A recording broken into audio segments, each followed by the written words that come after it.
Hello learners, good evening. Welcome to our channel Pathfinder for Net JRF. Trivia आज हमारा part 4 है।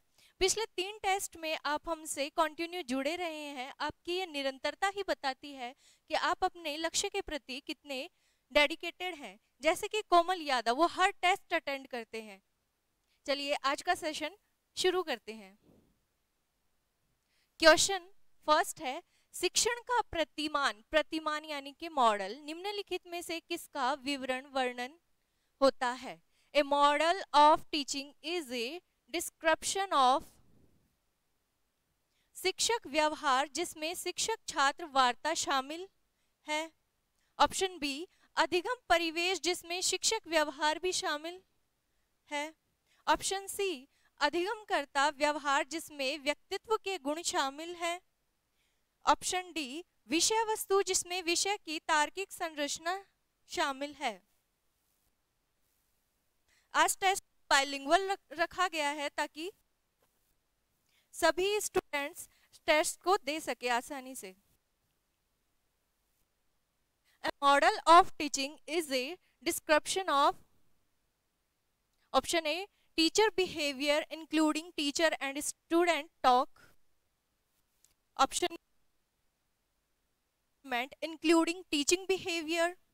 Option C,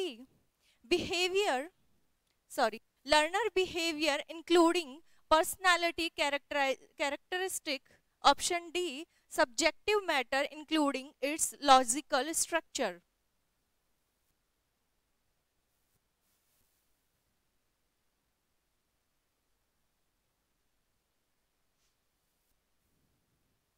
answer दीजिए।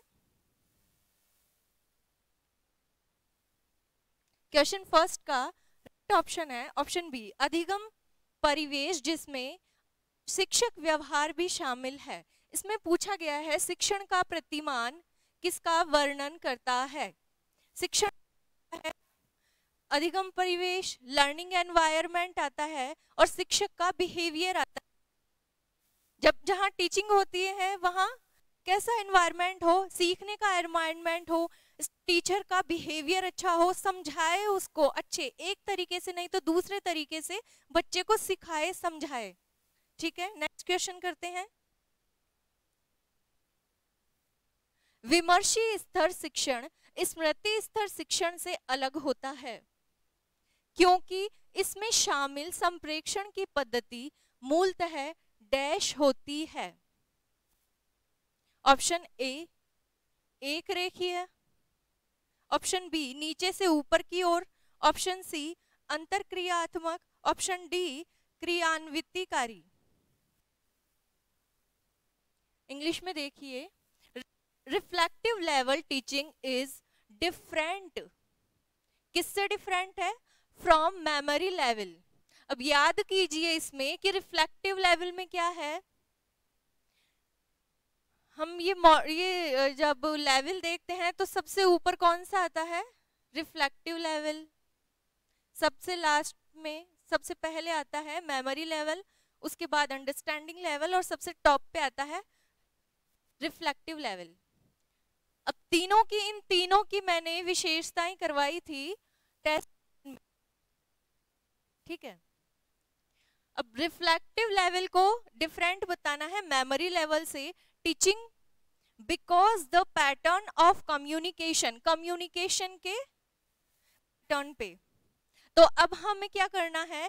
Communication देखना है मेमोरी लेवल पे कैसा कम्युनिकेशन होता है टीचर स्टूडेंट का। मेमोरी लेवल पे होता है लीनियर होता है के अंदर। प्राइमरी लेवल के बच्चों के लिए होता है जिसमें टीचर उनको ABCD काउंटिंग वगैरह सिखाते हैं और बच्चा क्या करता है? क्रैमिंग करता है। और रिफ्लेक्टिव लेवल क्या होता है? हायर एजुकेशन में होता है जिसमें क्रिटिकल एनालिसिस करता है बच्चा।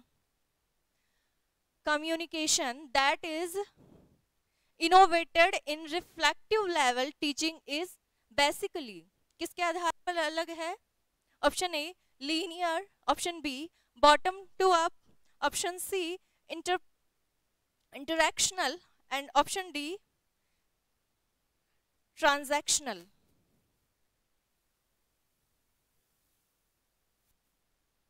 क्वेश्चन को हमने देख लिया, इसमें कितनी चीजें याद कर ली? रिफ्लेक्टिव लेवल याद कर लिया, यहाँ पे आता है, टॉप पे आता है, थर्ड लेवल है। सबसे बेस्ट बेस्ट कौन सा है? फर्स्ट लेवल आता है, मेमोरी लेवल। इन दोनों की विशेषताएं, मेमोरी लेवल दिया था हर्बर्ट ने, अंडरस्टैंडिंग लेवल दिया था मॉरिसन ने, और रिफ्लेक्टिव लेवल दिया था हंट ने। इनकी विशेषताएं याद कर ली।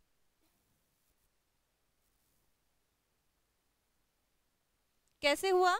जब मेमोरी लेवल रिफ्लेक्टिव लेवल में टीचर और स्टूडेंट एक दूसरे से क्वेश्चन आंसर कर सकते हैं।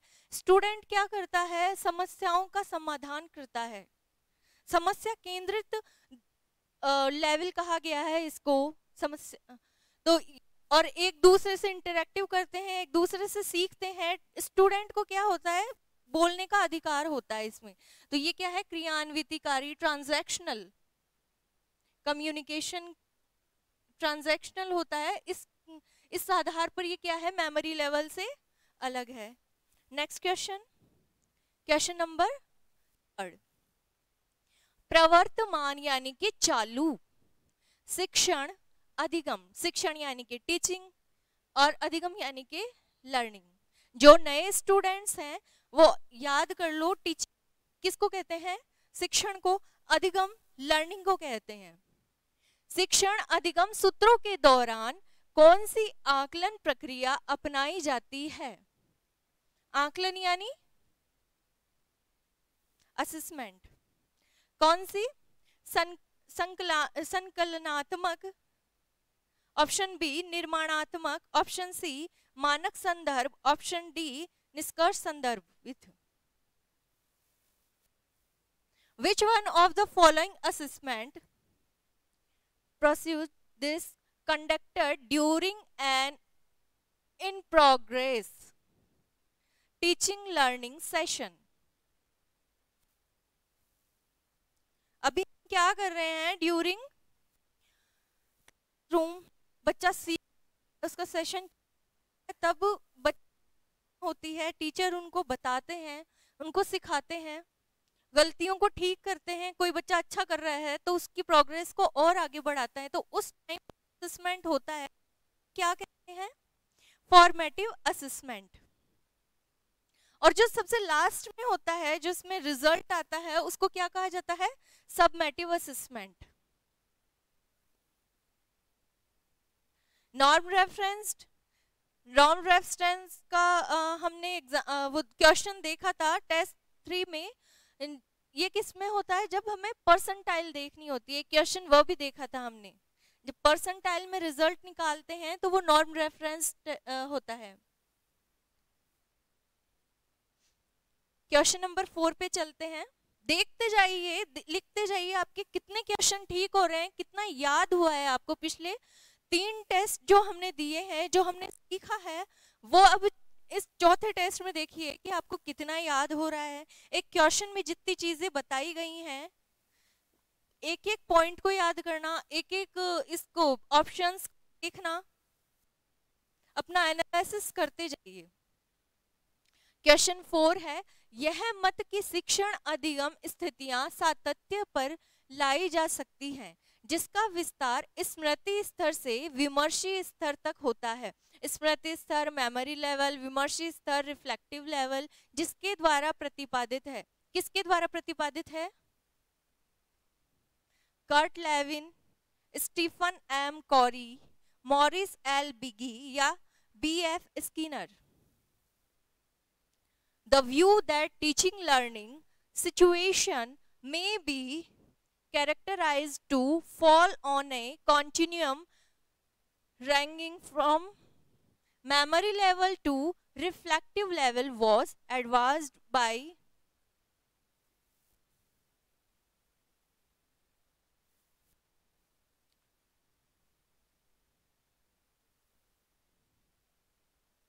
इसका राइट ऑप्शन है मॉरिस एल बिगी।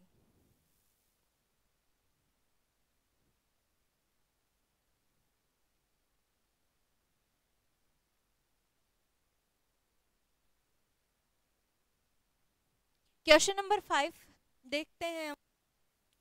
कक्षा का मुक्त वातावरण जहां अध्यापक एवं छात्र आपस में सहभागी होते हैं। कक्षा का मुक्त वातावरण जहां अध्यापक छात्र आपस में सहभागी होते हैं और एक दूसरे का ध्यान रखते हैं, ऐसे वातावरण में कौन सा शिक्षण स्तर सहायक होगा? अभी लास्ट क्वेश्चन पहले भी किया था, मुक्त वातावरण किस में होता है, कौन से लेवल में होता है? ये याद करो। मुक्त वातावरण एक दूसरे को आपस में क्या करते हैं, सहयोगी होती है, हेल्प करते हैं। किस में होता है? स्मृति स्तर, अवबोध स्तर, विमर्शी स्तर या स्वायत्त विकास स्तर। स्वायत्त विकास स्तर का कॉन्सेप्ट भी मैंने टेस्ट 2 में बताया था या 3 में बताया था? मैंने 2 में बताया था I think. An open classroom environment where teacher and student are participatory and pay attention toward on other. In this environment, in which level of teaching will be helpful? Maybe memory level, understanding level, or reflective level, या autonomous development level.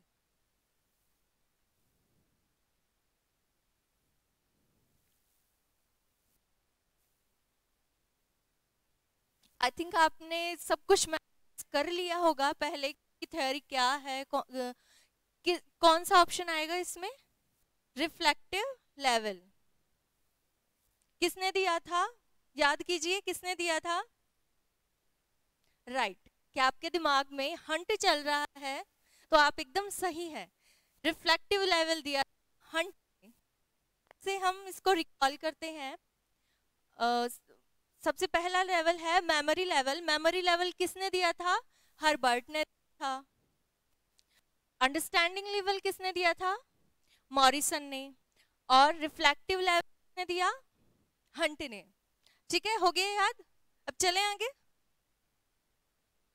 Set के ये Rajasthan set कल लगा था ना exam, उसमें आया था किंडरगार्टन। किंडरगार्टन थ्योरी किसने दी थी? फ्रॉबेल ने। तो ऐसी चीजें क्या है, साथ में याद करते जाया करो। 3 ये याद आ गया कि हाँ यार, एक क्वेश्चन आया था आर सेट में, किंडरगार्टन थ्योरी किसने दी थी? फ्रॉबेल ने। तो ये है हमारे मनीषा मैम। ज्योग्राफी की हम आपको टेस्ट सीरीज करवा रहे हैं, ट्रिविया टेस्ट सीरीज। इनका टेस्ट 11 है, ढाल मूल्यांकन। डेली आपका 4:50 PM पे मैम की क्लास आती है। प्लीज प्लीज इनको अटेंड कीजिए, दोनों क्लासेस अटेंड कीजिए। मेरी 6:15 PM पे आती है और मैम की आती है 4:50 PM पे आती है। कंटिन्यूटी रखिए, ठीक है। क्वेश्चन नंबर 6, महाविद्यालय स्तर की शिक्षा में आत्मगत सुस्थिति निश्चित करने की दृष्टि से छात्रों को अभिप्रेरित एवं प्रोत्साहित करने में प्रभावित लाने के लिए अध्यापक में निम्नलिखित कौन सा बौद्धिक गुण संपोषित करने की आवश्यकता है?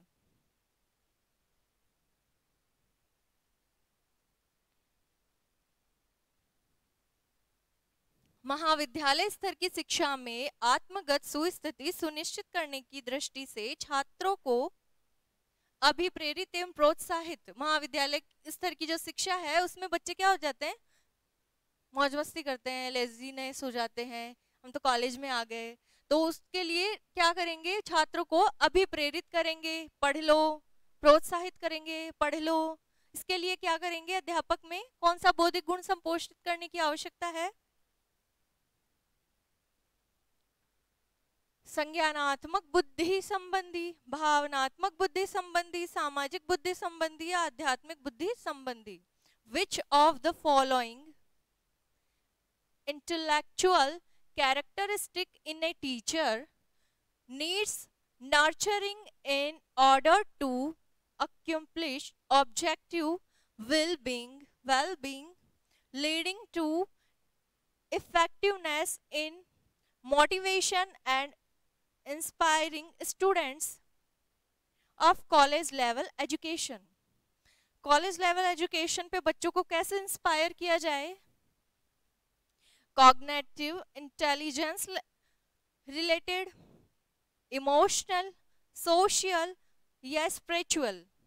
स्पिरिचुअल, आध्यात्मिक, भगवान की बातें बताएं, समाज के लिए बताएं उनको कि समाज में पढ़ना जरूरी है, तुम्हें ये है वो है, या भावनात्मक स्तर पर कि बच्चा पढ़ लोगे तो पढ़ लिख के आगे बढ़ोगे, तुम्हें ही काम आएगा, या बुद्धि के स्तर पे बताएंगे? इसका आंसर होगा भावनात्मक, बुद्धि संबंधी। नेक्स्ट क्वेश्चन नंबर 7, श्रोताओं द्वारा अवश्रवण किसकी ओर ले जाता है? वक्ता को महत्व देना, श्रोताओं द्वारा अवश्रवण किसकी ओर ले जाता है? अवश्रवण यानी कि अच्छा नहीं सुनता है, श्रोता सुनता नहीं है, सुनता है तो आधा अधूरा सुनता है कुछ भी। वक्ता को महत्व देना, अटपटी परिकल्पना, अयथार्थ अनुमति, ऑप्शन डी वक्ता का निरादर। Poor listening by the audience leads to, poor listening किधर ले जाती है? Appreciating the speaker, wild imagination, option C inaccurate inferences, option D disrespecting the speaker।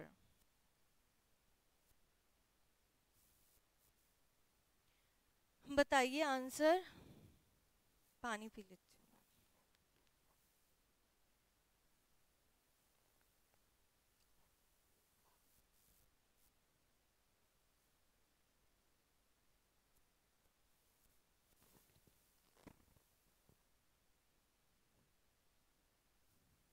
Question 7 का राइट आंसर क्या होगा?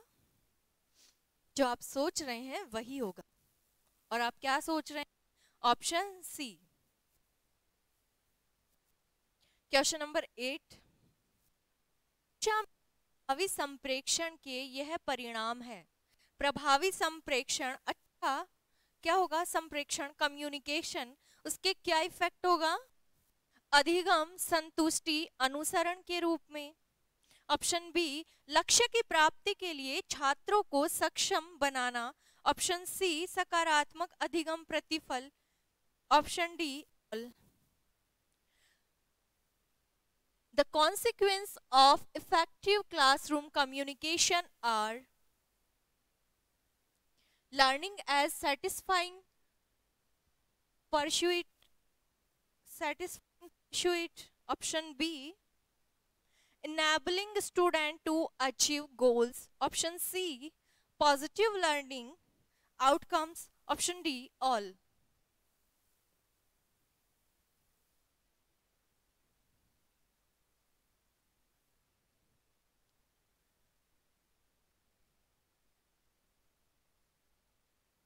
प्रभावी संप्रेक्षण का क्या होगा?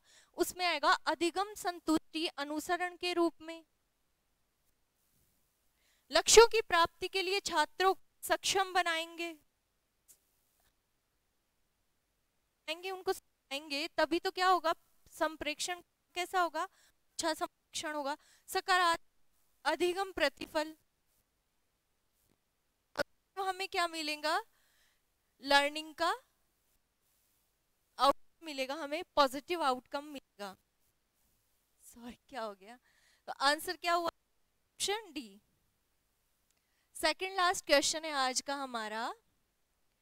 उच्चतर शिक्षा तक पहुंच के अवसर विस्तारित करने के लिए मुक्त विश्वविद्यालय प्रणाली का आरंभ करने की आवश्यकता है। निम्नलिखित में से किसके द्वारा उस पर बल दिया गया? विश्वविद्यालय, ऑप्शन ए विश्वविद्यालय शिक्षा आयोग, university education commission.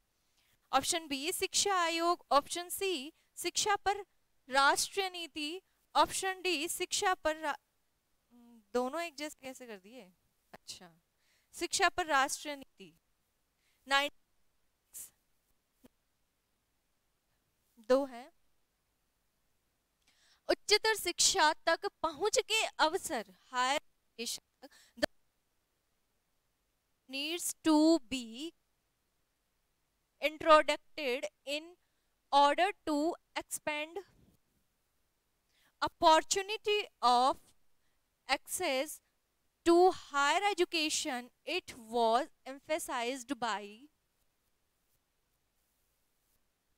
the University Education Commission 1948-49. Option be the education commission 1964। ये कौन सा है, इसको क्या कहा जाता है? The education commission 1964 to 66, Kothari आयोग, कोठारी आयोग, ठीक है, इधर दिखता अच्छे से।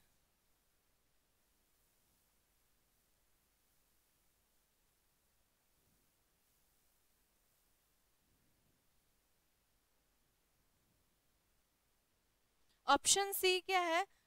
The national policy on education 1960, option D the national policy on off education 1986।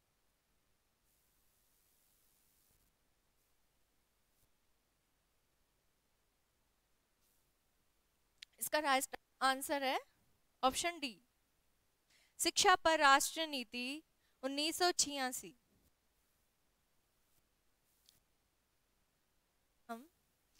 बहुत अच्छा क्वेश्चन है आज का ये लास्ट क्वेश्चन। ये पूछ रहा है प्रभावी शिक्षण में सहयोग करने के लिए निम्नलिखित में से किन्हें प्रमुख व्यवहार के रूप में पहचाना गया है? प्रमुख व्यवहार,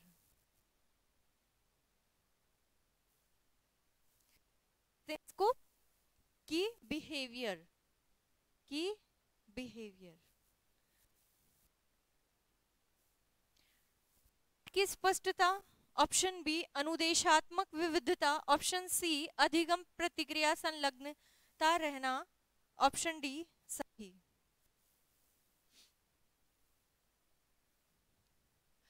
ये है एनटीए का फेवरेट क्वेश्चन है, 5 की बिहेवियर्स एंड 5 हेल्पिंग बिहेवियर्स। ये हर एक शिफ्ट में आता है, बाई चांस से कोई शिफ्ट ऐसी बचती है। ये क्या हो रहा है आज, एक सेकंड रुको।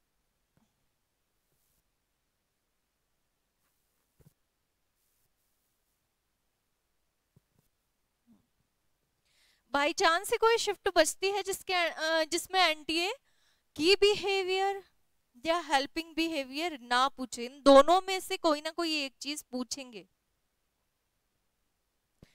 Which of the following have been identified as key behaviors contributing to effective teaching? Behaviors और helping behavior सबसे पहली बात तो किसके लिए है? Effective teaching के लिए, प्रभावी शिक्षण के लिए। Lesson clarity, टीचिंग कौन करवाएगा? टीचर। किसके लिए है? टीचर के लिए। Clarity, instructional varieties, engagement in learning process या all।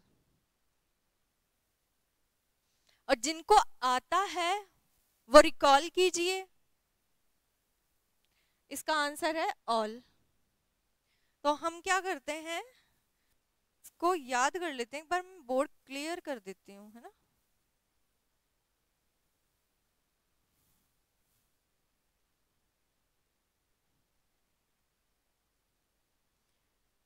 हमें पूछ रहे हैं प्रमुख व्यवहार की बिहेवियर, इनको अंडरलाइन कर लेते हैं।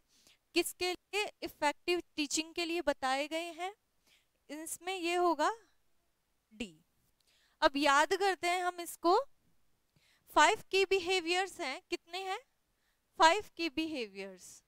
ठीक है, शॉर्ट फॉर्म में याद कीजिए, LITES,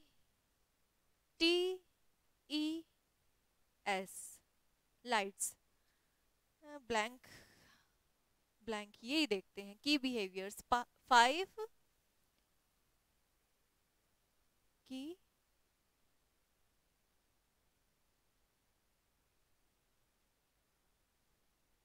की बिहेवियर्स। इस पेन से थोड़ा बोर्ड पे अच्छा नहीं लिख रहा, मैं बोलते जा रही हूँ, आप लोग मैनेज कर लेना। और इसका क्या है शॉर्ट फॉर्म? लाइट्स, किधर लिखूं, हो जाएगी आदत धीरे धीरे बोर्ड पे पढ़ाने, डिजिटल बोर्ड पे। LIT, नहीं लगा,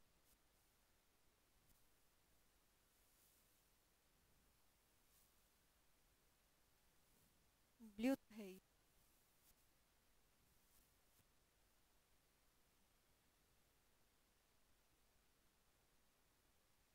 पिंक लेके देखें। चलो चलते हैं। LITES, लाइट्स, ठीक है। L यानी कि लेसन क्लियरिटी, ये 3 ऑप्शन तो इसमें दिए हैं, लेसन क्लियरिटी, इंस्ट्रक्शनल वैरायटी और engagement in learning process. LIT का आएगा, ऐसे ही लिख देती हूँ ना, T आएगा इसमें, टीचर टास्क ओरिएंटेशन।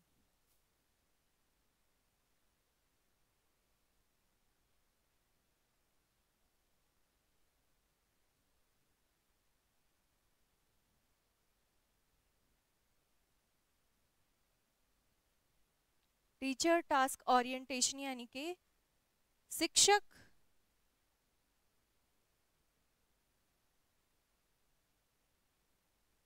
अभिविन्यास।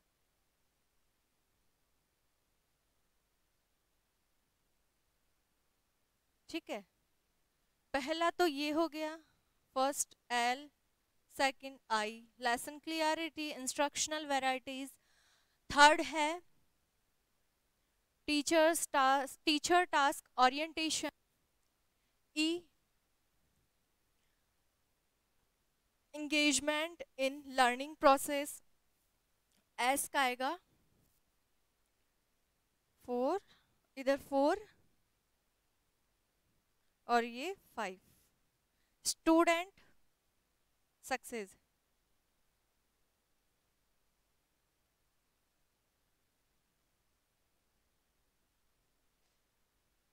छात्र, आप लिख लेना, थोड़ा हैंडराइटिंग मैनेज कर लेना। छात्र सफलता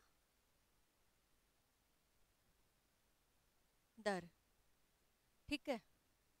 की बिहेवियर कितने हैं? 5 की बिहेवियर हम याद करेंगे। L यानी कि लेसन क्लियरिटी, I यानी इंस्ट्रक्शनल वैरायटीज, T यानी कि teacher task orientation, E engagement in learning process, S यानी स्टूडेंट सक्सेस रेशियो,